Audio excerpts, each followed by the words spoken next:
Everyone, welcome to Ashu academy banking and law. आप सभी viewer का बहुत बहुत स्वागत है। ये वीडियो है बैंक ऑफ इंडिया के लॉ ऑफिसर स्केल 2 और स्केल 3 का। काफ़ी अच्छी अपॉर्चुनिटी बैंक ऑफ इंडिया ने दी है, सीटों की संख्या काफ़ी अच्छी है। हम एक एक करके यहाँ पर बात करेंगे नोटिफिकेशन में कि क्या क्या आपके लिए इंपॉर्टेंट है और क्या क्या एलिजिबिलिटी है आपको इस फॉर्म को फिल करने की। लास्ट डेट आप लोग समझ लीजिए 10 अप्रैल है, उससे पहले पहले आप लोग इस फॉर्म को जरूर फिल कर लीजिएगा। डिटेल में क्वालिफिकेशन देखेंगे और इसका सिलेबस देखेंगे जो आईबीपीएस के द्वारा मेंशन नहीं किया गया है, उसके बारे में भी हम लोग देखेंगे यहाँ पर। चलिए इस वीडियो को शुरू करते हैं। और वीडियो शुरू करने से पहले अगर आपकी कोई क्वेरी है तो कमेंट में करके आप पूछ सकते हैं। दिए गए व्हाट्सएप नंबर पर भी आप मुझे अपनी क्वेरी भेजकर उसका आंसर आप ले सकते हैं। और अगर आज आप चैनल पे नए हैं तो चैनल को सब्सक्राइब जरूर कर लीजिएगा, बेल आइकन दबा लीजिएगा, वीडियो को लाइक कर दीजिएगा, अपने दोस्तों के साथ शेयर कर दीजिएगा। तो चलिए बैंक ऑफ इंडिया का नोटिफिकेशन देखते हैं।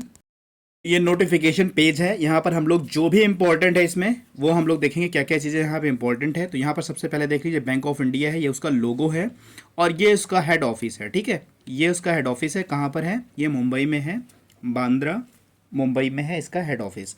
यहाँ पर वेरियस पोस्ट हैं, वेरियस स्ट्रीम के पोस्ट हैं। तो यहाँ पर हम लोग लॉ ऑफिसर स्केल 2 और स्केल 3 के बारे में देखेंगे। क्या क्या चीज़ें इंपॉर्टेंट है सिर्फ वही चीज़ें देखेंगे हम लोग। ठीक है, कब से शुरू हो रहा है फॉर्म भरना? तो 27 मार्च से शुरू हो रहा है फॉर्म भरना और लास्ट डेट है 10 अप्रैल। ठीक है, 10 अप्रैल लास्ट डेट है। उससे पहले पहले आप लोग फॉर्म भर लीजिएगा। Last date for submission of online application, तो 10 अप्रैल से पहले पहले आप लोग को फॉर्म को भर लीजिएगा। Relevant date of age and qualification, कब से आपकी एलिजिबिलिटी मानी जाएगी क्वालिफिकेशन की और एज की, रेलिवेंट डेट कौन सी होगी? तो 1 फरवरी 2024 से ये माना जाएगा। यहाँ पर है tentative date of online exam. Exam कब आपका होगा? तो जब ये फॉर्म आपका 10 अप्रैल लास्ट डेट है, जब ये फॉर्म सबमिट हो जाएंगे उसके विद इन 15 डेज़ में ये डेट को अनाउंस कर देंगे कि आपका एग्ज़ाम कब होना है। तो सबसे पहले आप लोग 10 अप्रैल से पहले पहले इस फॉर्म को फिल कर लीजिए। यहाँ पर वेरियस स्ट्रीम और वेरियस कैटेगरी के पोस्ट हैं। हम लोग लॉ ऑफिसर के बारे में देखेंगे कि लॉ ऑफिसर के लिए क्या क्या इंपॉर्टेंट है और क्या क्या चीज़ें हो सकती हैं। तो यहाँ पर जो आपको दिख रहा है ये लॉ ऑफिसर, ठीक है, स्पेशलिस्ट स्ट्रीम का है ये, और ये स्केल 3 का है। ठीक है, स्केल 3 का है। टोटल सीटें कितनी हैं? 31 सीट है टोटल, जिसमें जनरल की 13 है, ईडब्ल्यूएस की 3 है, ओबीसी की 8 है, एसटी की 3 है और एससी की 4 है। तो टोटल 31 सीट है लॉ ऑफिसर स्केल 3 में। एज की बात कर लेते हैं तो मिनिमम एज जो होगी वो 25 और मैक्सिमम एज 35, यानी 25 टू 35 के बीच में होनी चाहिए। और जो एज काउंट होगा यहाँ पर डेट दे दी गई है 1 फेब 2024, यानी 1 फरवरी 2024 से काउंट किया जाएगा। तो ये 2024 यानी 1 फरवरी 2024 तक आपकी एज जो होनी चाहिए 35 वर्ष होनी चाहिए, इससे ज़्यादा नहीं होनी चाहिए और 25 से कम नहीं होनी चाहिए। तो आप स्केल 3 के लिए एलिजिबल हैं।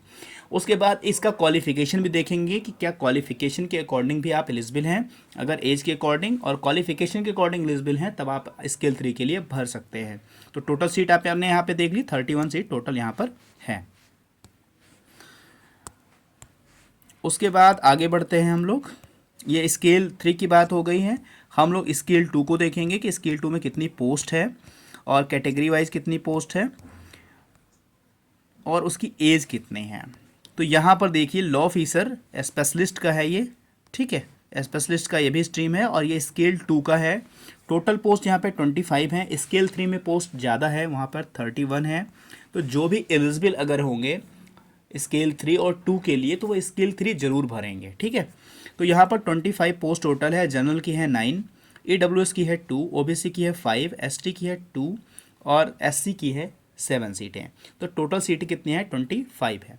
यहाँ पर जो मिनिमम एज है वो 25 है और जो मैक्सिमम एज है वो है 32, यानी एज ऑन जो डेट है 1 फेब 2024 को आपकी एज 32 होनी चाहिए। उससे अगर ज़्यादा हो गई है तो आप इस फॉर्म को नहीं भर सकते हैं और 25 से कम नहीं होनी चाहिए, यानी 25 टू 35 के बीच में या 35 1 फरवरी तक आपकी एज होनी चाहिए। सीट यहाँ पर 25 है। और जो भी डिटेल इंपॉर्टेंट है वो हम यहाँ पर देखते हैं। स्केल 2 हो गया, स्केल 3 हो गया। ठीक है, और क्या इंपॉर्टेंट है? ये सब पे स्केल वगैरह है। स्केल पे क्या होगा? किस चीज़ के लिए क्या स्केल 2 स्केल 3 के लिए दिया गया, ये सब बात की बातें हैं। अगर आपको नीड है, आपको ज़रूरत है जानने की, तो आप मुझे कमेंट में करिएगा, मैं आपको सारी डिटेल बता दूंगा, या आप मुझे व्हाट्सएप भी कर दीजिएगा तो भी मैं बता दूंगा आपको, ठीक है। तो यहाँ पर मैंने बता दिया था जो एलिजिबिलिटी क्राइटेरिया है वो सारी चीज़ें जो है 1 फेब से ही जोड़ी जाएंगी, ठीक है। 1 फेब से ही सारी क्राइटेरिया, एजुकेशन, क्वालिफिकेशन सब कुछ यहीं से ऐड किया जाएगा, यहीं से सब कुछ माना जाएगा, ठीक है। नेशनलिटी वगैरह आपका इंडियन वगैरह होता। अच्छा, यहाँ पर एक चीज़ और है कि जो एजुकेशन क्वालिफिकेशन होगा वो हम लोग दूसरा एनेक्सचर है, दूसरा पीडीएफ है, उसको अभी ओपन करके देखेंगे। इसमें क्या क्या अभी इंपॉर्टेंट है वो चीज़ें हम लोग यहाँ पर पहले देख लेते हैं। तो यहाँ पर एक चीज़ और है, नोट है, काफ़ी सही नहीं है बट इन लोगों ने मेंशन करा है तो बताना ज़रूर पड़ेगा कि जो लॉ है आपका, ठीक है, वो लॉ आपका 60% मार्क्स होना चाहिए, ठीक है, फॉर अ जनरल कैटेगरी, और SC ST OBC PWD के लिए 55 मार्क्स होना चाहिए। यानी आपने लॉ करा है तो आपके पास 60% होना चाहिए, ठीक है, जनरल के लिए, और SC ST PWD के लिए 55 लॉ में LLB में होना चाहिए, ठीक है। जिनकी नहीं है उनके लिए बैड न्यूज़ है, और ऐसा इन लोगों को नहीं करना चाहिए। पिछली बार भी मैंने आप लोगों से कहा था कि मेल करिए, थोड़े बहुत रेट वगैरह फाइल करिए, तो हो सकता है कुछ चीज़ें आपकी सुनी जा सकती हैं। तो यहाँ पर एक चीज़ ये है। उसके अलावा यहाँ पर और है कि अगर आप इंडिया में कहीं पे भी काम करने के लिए, ठीक है, रेडी हैं तो ही इस फॉर्म को अप्लाई करिएगा, अन्यथा ना करिएगा। अगर candidate similar post bank of India में होल्ड कर रहे हैं, ठीक है, तो वो एलिजिबल नहीं है, वो अप्लाई नहीं करेगा। कोई स्केल 2 पे बैंक ऑफ इंडिया में है एज अ लॉ ऑफिसर, तो वो इसको फॉर्म को नहीं भर पाएगा, ठीक है। यहाँ पर ये चीज़ें बताई गई हैं। तो ये चीज़ें हो गई हैं। आगे देखते हैं और क्या इंपॉर्टेंट है। यहाँ पर 7 नंबर पे लिखा हुआ था candidate can apply only for 1 post, ठीक है। यहाँ पर सिर्फ बता दिया गया अगर कोई स्केल 2 और स्केल 3 दोनों के लिए एलिजिबल है, ठीक है, तो इनमें से सिर्फ एक पोस्ट के लिए अप्लाई कर सकता है, वो स्केल 2 के लिए अप्लाई करे या स्केल 3 के लिए अप्लाई करे। तो अगर आप दोनों के लिए एलिजिबल हैं तो आप स्केल 3 अप्लाई करिए, ठीक है, और अगर नहीं एलिजिबल हैं तो आप स्केल 2 ही अप्लाई कर सकते हैं। दोनों मत अप्लाई करिएगा, आपका पैसा ख़राब होगा, और जो वो लास्ट वाला एप्लीकेशन फॉर्म आपका होगा, ठीक है, वो कंसीडर किया जाएगा आपके एग्ज़ाम के लिए, आपके आगे के जो भी चीज़ें हैं उनके लिए वो कंसीडर किया जाएगा। यहाँ पे एज ऑफ रिलेक्शन दी गई है SC ST की, देख लीजिएगा आप लोग, ठीक है। ये सारी चीज़ें आप लोग पढ़िएगा। अगर कोई EWS कैंडिडेट है, ठीक है, तो उसके सर्टिफिकेट वगैरह के बारे में यहाँ पर बताया गया है। यहाँ पर और वैसा कुछ इंपॉर्टेंट है नहीं। अब हम सीधे चलेंगे क्वालिफिकेशन वाले पे, बट हम लोग देख लेते हैं, हो सकता है कुछ और इम्पोर्टेंट दिया गया हो। फिर भी इससे जुड़ी अगर आपकी कोई क्वेरी है तो मुझे व्हाट्सएप कर सकते हैं, कमेंट में भी आप मुझसे पूछ सकते हैं। बाकी ये सारी गाइडलाइन वगैरह दी गई है। EWS के लिए बताया गया है कि कौन एलिजिबल होंगे, यहाँ पर उनका पूरा दे दिया गया। EWS कैटेगरी के लिए कौन एलिजिबल होगा, इनका इनकम सर्टिफिकेट कौन से फाइनेंशियल ईयर का होना चाहिए भी बता दिया गया है। सिलेक्शन प्रोसीजर है, ये काफ़ी इंपॉर्टेंट है। यहाँ पर देखिए सिलेक्शन प्रोसीजर यहाँ पे क्या है, तो यहाँ पर होगा सिलेक्शन प्रोसीजर है, ऑनलाइन टेस्ट होगा या पर्सनल इंटरव्यू होगा, ठीक है, depending on the number of applicant eligible candidate. तो यहाँ पर स्केल 3 की एक बात और है, टोटल 31 सीटें हैं। यहाँ पर बात ध्यान से सुनिएगा, अगर सफिशियंट एप्लीकेशन फॉर्म नहीं गए यहाँ पर, ठीक है, तो ये डायरेक्ट इंटरव्यू भी कंडक्ट करा देंगे। यहाँ पर डायरेक्ट इंटरव्यू के लिए बुलाया जाएगा, एग्ज़ाम नहीं होगा। बट अगर नंबर ऑफ़ एप्लीकेशन ज़्यादा हुए हैं स्केल 3 के लिए, तो पहले एग्ज़ाम होगा और उसके बाद इंटरव्यू के लिए बुलाया जाएगा। तो यहाँ पर जो ऑनलाइन एग्जामिनेशन होना है स्केल 1 और स्केल 2 के लिए, ठीक है, उसका स्ट्रक्चर क्या होगा तो यहाँ पर दे दिया गया है। फर्स्ट पे है इंग्लिश लैंग्वेज, सेकंड पे है प्रोफेशनल नॉलेज, रेलिवेंट स्ट्रीम जो है, रेलिवेंट पोस्ट जो है यानी लॉ है आपका, और थर्ड पे है general awareness with special reference to banking industry. जैसे IBPS स्केल 1 में पूछा जाता है ना, वही GA के क्वेश्चन रिलेटेड होंगे आपके बैंकिंग, फाइनेंशियल और इकोनॉमी से, ठीक है, ये है। अच्छा, मैक्सिमम मार्क्स कितने होंगे तो यहाँ पर होंगे 25 मार्क्स के होंगे, यानी 25 क्वेश्चन होगा, 25 मार्क्स के होंगे। यहाँ पर टोटल होगा 100 क्वेश्चन, 100 मार्क्स के होंगे, और जनरल अवेयरनेस जो होगा वो आपको 25 मार्क्स, 25 क्वेश्चन होंगे टोटल, ठीक है। टोटल 150 पूछा जा रहा है आपको। यहाँ पर ड्यूरेशन जो होगा इंडिविजुअल टाइम आपको दिया जा रहा है, यानी सबसे पहले आपका इंग्लिश ओपन होगा, इंग्लिश लैंग्वेज का पेपर, और वो 30 मिनट तक चलेगा, यानी 30 मिनट तक आपको इंग्लिश करनी है और पूरा जो है आपको इंग्लिश लैंग्वेज के जो टेस्ट पेपर है उसी पे देना है। उसके बाद 30 मिनट जैसे ही कंप्लीट होगा, सेकंड में आपके लॉ का जो है पेपर शुरू हो जाएगा और यहाँ पर आपको 1 आवर मिलेंगे, ठीक है, पूरे 100 क्वेश्चन सॉल्व करने के लिए। ठीक है, 1 आवर मिलेंगे पूरा 100 क्वेश्चन सॉल्व करने के लिए 60 मिनट में। और जब 60 मिनट कंप्लीट होगा तो ये आपका थर्ड पेपर जो है जीए का ओपन होगा और उसके लिए भी आपको 30 मिनट दिए जाएंगे। ठीक है, तो यहाँ इंडिविजुअल टाइम दिया गया है, टोटल टाइम आपको नहीं मिलेगा कि आप पहले रीजनिंग पहले जनरल अवेयरनेस करें या प्रोफेशनल लॉ करें या इंग्लिश करें। सबसे पहले ओपन होगा इंग्लिश, 30 मिनट के बाद होगा आपका लॉ और उसके बाद 60 मिनट के बाद आपका होगा जीए। 30 मिनट तक ये चलेगा। ये पेपर का स्ट्रक्चर है, ये आपके एग्ज़ाम में पूछे जाएंगे। ठीक है, आगे चल के देखते हैं और क्या क्या चीज़ें आपको यहाँ पे बतानी चाहिए और क्या क्या चीज़ें इंपॉर्टेंट हैं। इसमें भी नेगेटिव मार्किंग है, यहाँ पर 1/4 मार्क्स नेगेटिव मार्किंग है, जैसे सारे बैंक एग्ज़ाम में होता है। ठीक है, तो 1/4 है नेगेटिव मार्किंग। इंटरव्यू के लिए उन लोगों को बुलाया जाएगा जो उसमें हाईएस्ट या एक मिनिमम, ठीक है, तीनों सब्जेक्ट का एक हाईएस्ट मार्क्स होगा, एक मिनिमम मार्क्स होगा, एक कट ऑफ होगा सब्जेक्ट का। ठीक है, और टोटल एक कट ऑफ होगा। तो जो एक हाईएस्ट कट ऑफ और जो एक मिनिमम कट ऑफ दोनों होगा, उनके बीच में जो होंगे एक नंबर से लेकर दूसरे नंबर तक, उनको इंटरव्यू के लिए बुलाया जाएगा, उनका इंटरव्यू होगा। आफ्टर इंटरव्यू क्या होगा, ठीक है, जो ऑनलाइन एग्जामिनेशन हुआ है वो और प्लस इंटरव्यू, ठीक है, इन दोनों का कंडक्ट होगा। उसके बाद जो रेशियो होगा वो 80 और 20 का होगा। ठीक है, 80 और 20 का होगा, यानी 80% आपके रिटर्न से जो मार्क्स होंगे वो लिए जाएंगे और 20% आपके इंटरव्यू से मार्क्स लिए जाएंगे। इन दोनों का 100% पे मेरिट बनेगी और उसी से आपका टोटल जो फाइनल सिलेक्शन है ना वो कंप्लीट होगा। यहाँ पर जो रेशियो होगा वो 80 और 20 का रेशियो होगा। ठीक है, तो ये फाइनल सिलेक्शन की बात हो गई। एग्जामिनेशन सेंटर आप लोग देख लीजिएगा क्या क्या आप लोग के एग्जामिनेशन सेंटर हैं। सबसे इम्पोर्टेंट ये है, ठीक है, कि जो आपका इंटरव्यू कॉल्ड होगा तो उस बेसिस पे आपके पास कौन कौन से डॉक्यूमेंट यहाँ पर होने चाहिए। List of document to be produce at the time of interview. ठीक है, इंटरव्यू के टाइम पे ये सारे डॉक्यूमेंट आपको प्रेजेंट करने हैं। तो ये देख लीजिएगा, नंबर 1 नंबर 2 दिया गया है, कॉल लेटर जो इंटरव्यू का होगा वो। ठीक है, और ऑनलाइन एप्लीकेशन फॉर्म अपना सेव करके रखिएगा। ठीक है, ऑनलाइन का एप्लीकेशन फॉर्म जो होगा वो भी सेव करके रखिएगा। 10th की जो मार्कशीट है वो, तो यहाँ पर आप लोग देख लीजिएगा। ठीक है, ये सारी चीज़ें इंपॉर्टेंट होगी। और जो आपके ओबीसी और SC ST के जो कास्ट सर्टिफिकेट हैं वो सारी चीज़ें होंगे। एक्सपीरियंस सर्टिफिकेट जो है वो सारी चीज़ें यहाँ पर लिखी गई हैं, आप लोग करके पढ़ लीजिएगा। ठीक है, बाकी हमें क्वालिफ़िकेशन देखना है, वो हम लोग दूसरा PDF ओपन करेंगे और वहाँ से हम लोग क्वालिफ़िकेशन देख लेंगे। तो ये सारी चीज़ें हैं, फॉर्म को कैसे भरना है। अगर हाँ आपको फॉर्म भरने में कोई प्रॉब्लम हो रही है, कुछ चीज़ें समझ नहीं आ रही हैं, तो आप मुझसे कांटेक्ट कर सकते हैं व्हाट्सएप के थ्रू। आप अपना मैसेज मुझे सेंड कर सकते हैं, कमेंट में भी आप क्वेरी करके पूछ सकते हैं। ठीक है, यहाँ पर जो एप्लीकेशन फ़ी है वो कितनी है, तो SC ST PW के लिए है 175 रुपीज़। ठीक है, और जनरल और अदर के लिए है 850 यानी 850 रुपये है। ठीक है, ये और प्लस जो GST वगैरह होगी, इंटरनेशनल प्रोसेस जो होगा वो आपको लगेगा। ठीक है, तो ये दोनों के लिए फ़ी हो गई। और कब से भरा जाएगा, कौन कौन से पोस्ट हैं, ये सारी चीज़ें, लिंक एप्लीकेशन, ये सब कुछ दिया गया है यहाँ पे।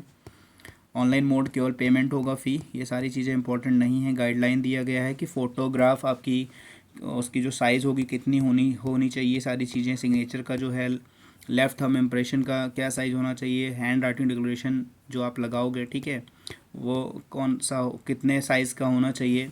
यहाँ पर आप देख लीजिए, ये जो आपका डिक्लेरेशन लगना है वो ये है पूरा डिक्लेरेशन। आप एक लिख कर इसका जो साइज़ बताया गया है यहाँ ऊपर, ये साइज़ बताई गई है हैंड रिटन डिक्लेरेशन इमेज की। ठीक है, ये साइज़ बताई गई है, इतना डायमेंशन में होना चाहिए और उसको आप कर लीजिएगा या आप जाके साइबर कैफे करवा लीजिएगा। ठीक है, यह डिक्लेरेशन यहाँ से नोट कर लीजिएगा आप लोग। बाकी सारी चीज़ें प्रोसीजर है, सारी प्रोसीजर है, ये कैसे आपको फॉर्म भरना है, और यहाँ पर कुछ वैसा खास इम्पोर्टेंट नहीं है। अब हम देखेंगे क्वालिफ़िकेशन को कि क्या क्वालिफ़िकेशन है स्केल 2 के लिए और स्केल 3 के लिए।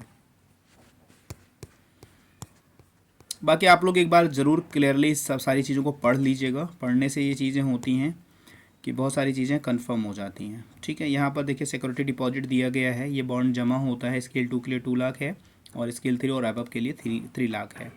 तो ये भी चीज़ें हैं, ये सब आपके सिलेक्शन के बाद की चीज़ें हैं। तो यहाँ भी बहुत ज़्यादा पीछे पड़ने की ज़रूरत नहीं है, पहले सिलेक्शन लीजिए, फिर सारी चीज़ें आप देखिए कितना मिलेगा मुझे इन हैंड, कितनी मेरी सैलरी बनेगी, कितना बॉन्ड जमा करना है, और ये नीचे सर्टिफिकेट दिए गए हैं, ठीक है, सारे कि जो एसटी की सर्टिफिकेट बननी है, तो यहाँ पर ये चीज़ें आप लोग देख लीजिएगा। हम लोग दूसरा पीडीएफ देखते हैं जहाँ पे क्वालिफ़िकेशन बताई गई है। तो अब हम आ गए हैं एलिजिबिलिटी क्राइटेरिया वाले पीडीएफ पर। यहाँ पर जल्दी से देख लेते हैं स्केल 3 और स्केल 2 का क्या क्वालिफिकेशन एक्सपीरियंस मांगा गया है। यहाँ पर देखिए लॉ ऑफिसर, ठीक है, स्केल 3 का है और टोटल 31 पोस्ट है। यहाँ पर एज जो बताई गई है 25 to 35 होनी चाहिए, सारी चीज़ें हम बता चुके हैं। लॉ आपका जो होना चाहिए वो 3 ईयर या 5 ईयर होना चाहिए, ठीक है, ये भी चीज़ें मैं आपको बता दिया हूँ। और जो एक्सपीरियंस टोटल होना चाहिए 6 ईयर का एक्सपीरियंस आपके पास एज अ एडवोकेट होना चाहिए। उनमें से 1 ईयर आपके पास एक्सपीरियंस होना चाहिए working as a law officer in a bank, PSU और फाइनेंशियल इंस्टीट्यूशन, यानी as a law officer post आपने होल्ड करा हो किसी भी पीएसयू में, ठीक है, या एफआई में यानी फाइनेंशियल इंस्टीट्यूशन में, इस तरह के किसी भी ऑर्गेनाइजेशन में आपने 1 ईयर सर्व करा हो एज अ लॉ ऑफिसर, वो लोग एलिजिबल है स्केल 3 के लिए, अन्यथा कोई भी एडवोकेट एलिजिबल नहीं है। इसके लिए जितने भी स्केल 2 में या स्केल 1 के जो स्टूडेंट हैं, ठीक है, जो सेलेक्ट हुए थे वो एलिजिबल हो सकते हैं, जिनके पास 6 साल का एक्सपीरियंस पहले से हो तो वो एलिजिबल हो सकते हैं। तो यहाँ पर ये चीज़ें ध्यान देख कर तभी भरिएगा। दोनों पोस्ट में से सिर्फ एक पोस्ट का फॉर्म आपको अप्लाई करना है, दोनों पोस्ट का नहीं अप्लाई करेगा, एक कंसीडर किया जाएगा, ये मैं बार बार आपको बता रहा हूँ। और सेकंड जो इम्पोर्टेंट है वो लॉ ऑफिसर स्केल 2 का है, जिसमें टोटल सीटें हैं 25, एज है 25 to 32, और यहाँ पे भी लॉ में 3 ईयर और 5 ईयर होना चाहिए, ठीक है। और यहाँ पर जो एक्सपीरियंस मांगा गया है वो 4 ईयर का आपके पास एज अ एडवोकेट एक्सपीरियंस होना चाहिए। तो अधिकतर जो बच्चे एलिजिबल हैं वो स्केल 2 के लिए एलिजिबल हैं, जैसे अभी यूबीआई का आया हुआ था उसमें भी आपका 4 ईयर का एक्सपीरियंस मांगा गया था। तो स्केल 2 के लिए बहुत सारे बच्चे एलिजिबल हैं, स्केल 3 के लिए काफ़ी लोग एलिजिबल नहीं है एज अ एडवोकेट। तो इन दोनों का फॉर्म को देख लीजिएगा ध्यान से, और जो एलिजिबल होंगे 10 अप्रैल से पहले पहले इस फॉर्म को फिल कर दीजिएगा। बस इसमें 2 ही चीज़ हम लोग के लिए इम्पोर्टेंट थी, और कुछ इम्पोर्टेंट है नहीं इसमें, ठीक है, और इसमें कुछ और इम्पोर्टेंट है नहीं, ठीक है।